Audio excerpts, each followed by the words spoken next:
E o sono? Oferecer. E o sono, Rodrigo?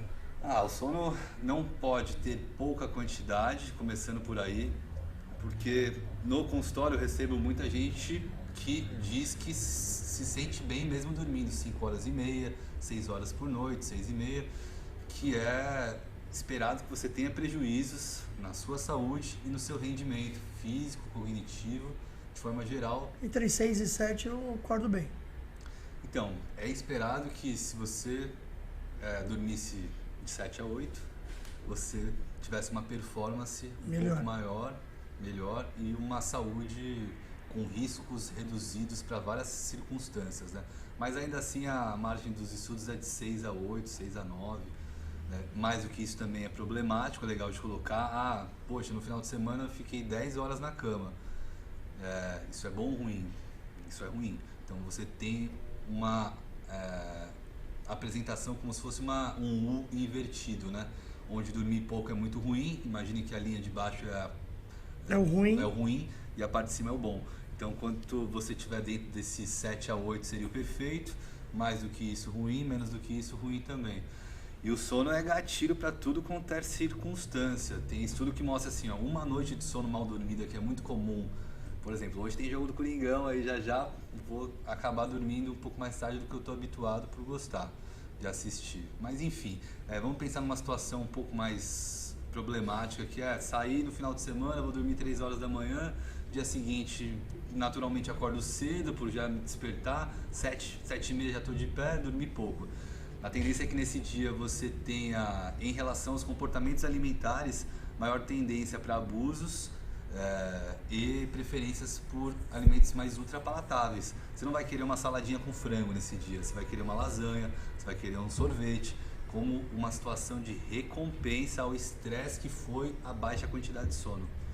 E tem estudo também do sono, que isso é muito incrível, que é a troca de turno.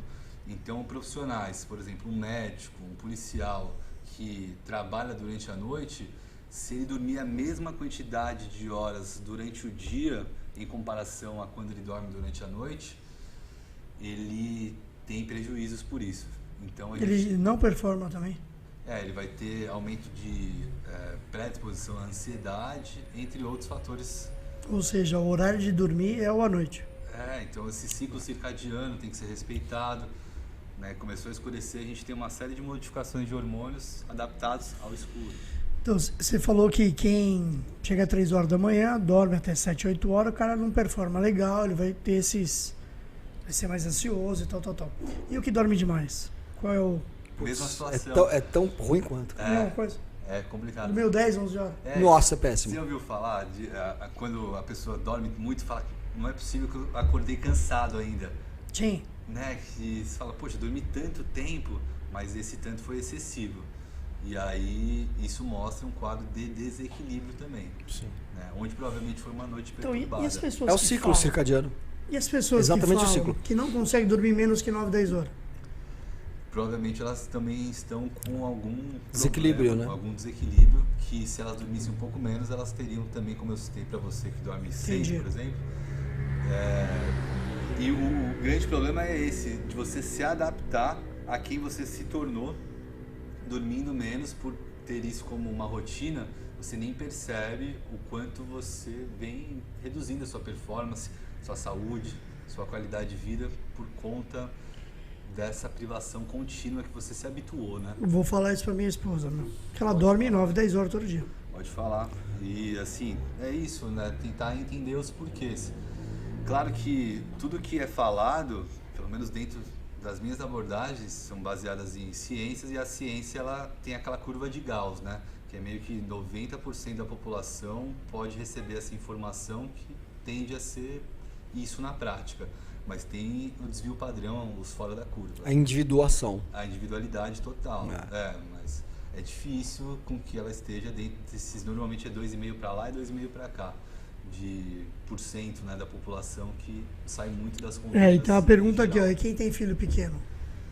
Não é fácil, né? Eu entendo. É um período, né? Um período, principalmente de início. Qual dos dois toma o Rivotril? A criança. Nenhum dos dois. Você tem que entender que a vida ela vive também de microetapas. Boa. E não existe equilíbrio mesmo.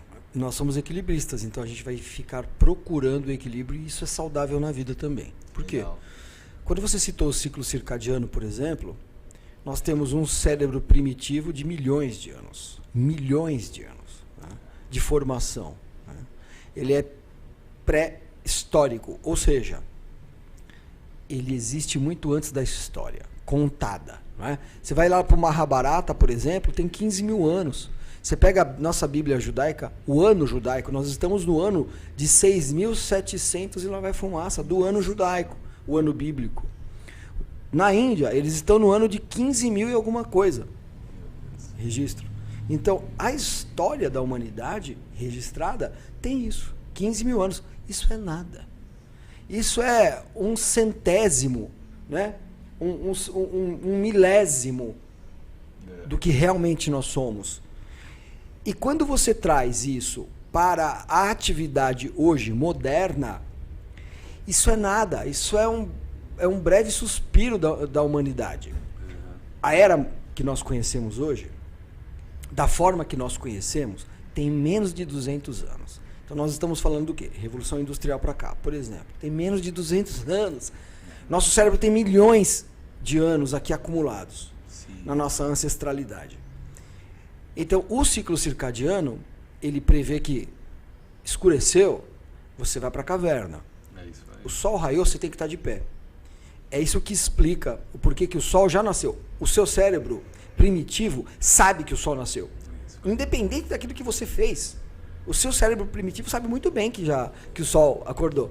Porque está gravado no seu DNA todo o ciclo circadiano.